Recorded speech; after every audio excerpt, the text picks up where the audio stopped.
Welcome to டிடிஆரி creation. இன்னைய கிளாஸில் நம்ம எந்த ஸ்டிச்சை பற்றி பார்க்க போகிறோம் அப்படின்னா பீடு ஸ்டெம் ஸ்டிச்சு. அதாவது நம்ம எம்போஸ்டு த்ரெட் ஒர்க்கு பார்த்துக்கிட்டு இருந்தோம். இப்போ அந்த எம்போஸ்ட்லேயே வந்து பீடு ஒர்க்கு பார்க்க போகிறோம். அதுக்கு ஃபஸ்ட்டு வந்து பீடு வந்து நம்ம ஃப்ளாட் லோடிங் ஸ்டிச்சில் நம்ம போட்டிருப்போம் பேசிக்கில் ஆல்ரெடி.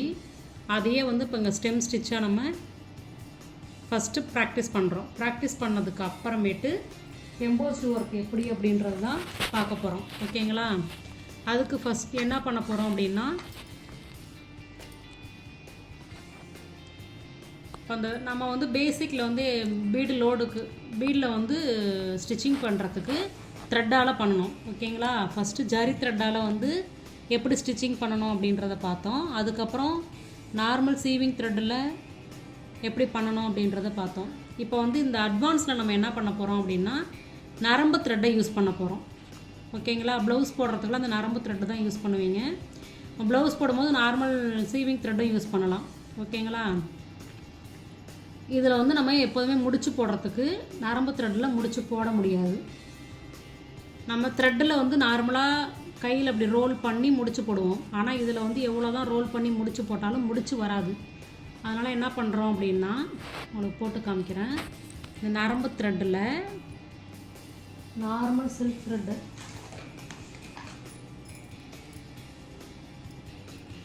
இப்போ நரம்பு த்ரெட்டில் முடிச்சு போட முடியாதுன்றதுனால நம்ம நார்மல் த்ரெட்டை இந்த நரம்பு த்ரெட்டோடு சேர்த்து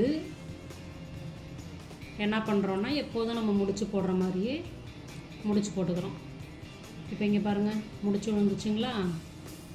இப்போ நமக்கு இந்த நார்மல் த்ரெட்டு தேவையில்லை, அதை கட் பண்ணி விட்டுறீங்க. உங்களுக்கு இப்போ இதில் முடிச்சு இருக்குது. இப்போ எப்போதும் போல நம்ம செயின் ஸ்டிச் போடுறோம். புரிஞ்சுங்களா? இப்போ இது அட்வான்ஸ் லெவலில் நம்ம என்ன பண்ணுவோன்னா பீடு நீடில் எடுத்துக்குவோம். ஏன்னா இப்போ நம்ம பீடு தானே போக்க போகிறோம். அதனால் பீடு நீடில் எடுத்துக்கிறீங்க. ஆல்ரெடி உங்களுக்கு பீடு நீடில் என்னன்றது தெரியும். பீடு வந்து நம்ம அந்த துலிப் நீடில் எப்படி கோக்குறோமோ அதே மாதிரியே கோத்துக்குங்க. இது இப்போ பீடு நீடில்ன்றதுனால நிறைய பீடு கோக்கலாம் இதில்.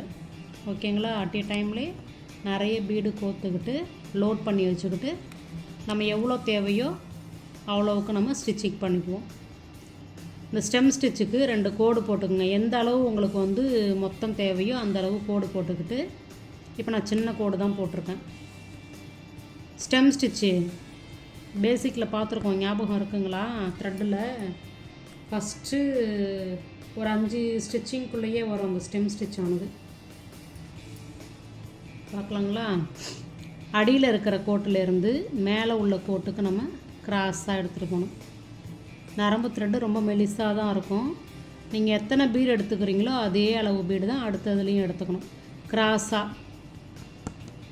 செயின் லாக் பண்ணிவிட்டு திரும்ப ரிட்டன் கீழே வந்து அதுக்கப்புறமேட்டு தான் நம்ம என்ன செய்யணும். இப்போ இந்த ஸ்டெம் ஸ்டிச்சுனா அடுத்து நம்ம வந்து பேக் வர செயின் வந்து ஹாஃப் வரைய எடுத்துக்கணும். ஹாஃப் செயின் தான் கொடுக்கணும். பேக் செயின் கொடுத்து லாக் பண்ணிவிட்டு திரும்ப ரிட்டன் போகும்போது இப்போ அதில் 6 பீடு, அதே மாதிரி இதில் 6 பீடு. ஓகேங்களா?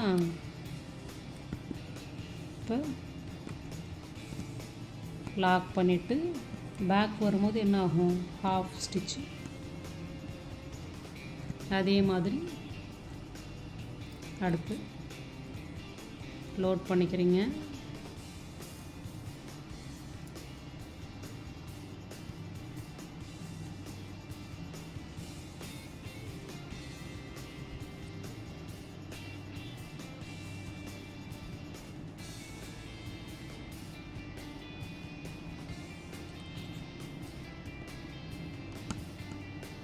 லாக் பண்ணிவிட்டு திரும்ப ரிட்டன் பேக்கில் வரும்.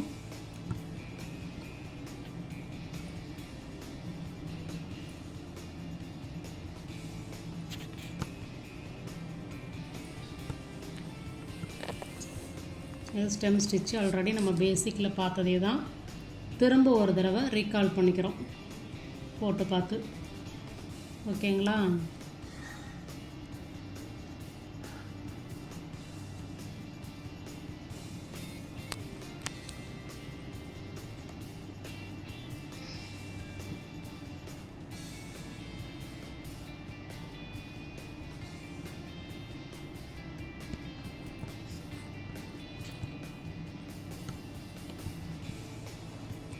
உங்களுக்கு எப்படின்றது புரிஞ்சுதுங்களா?